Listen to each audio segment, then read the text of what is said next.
જાફરાબાદ પંથકમાં પડેલા ધોધમાર વરસાદથી બંદરકાંઠા વિસ્તારમાં સાગર ખેડૂતોને મોટું નુકસાન થયું, વળતર આપવાની માંગ કરી।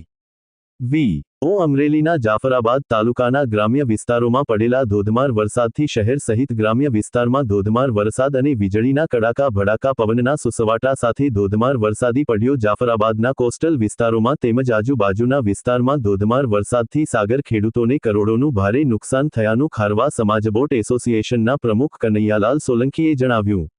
બાઇટ કનૈયાલાલ સોલંકી, પ્રમુખ બોટ એસોસિએશન જાફરાબાદ। મહેશ બારૈયા, અમરેલી। મારું નામ કનૈયાલાલ સોલંકી, પ્રમુખ શ્રી ખારવા સમાજ માછીમાર બોટ એસોસિએશન। આજે વરસાદ જે આજનો વરસાદ થયો છે એને બંદરમાં ઓછામાંથી 10 થી 12 કરોડનું નુકસાન થયેલું છે।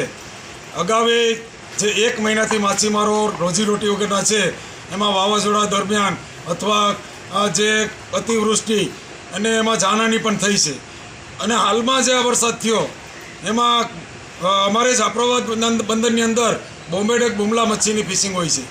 જે બુમલા મચ્છી દૂર દૂરથી લાવી અને કાંઠે લાવી અને બહેનો દ્વારા એને સૂકવણી કરવામાં આવે છે। અને આવો વરસાદ જે કમોસમી પડે તો આ મચ્છીની અંદર જીવાત બેસી જાય ને એને ફેંકવામાં આવે છે।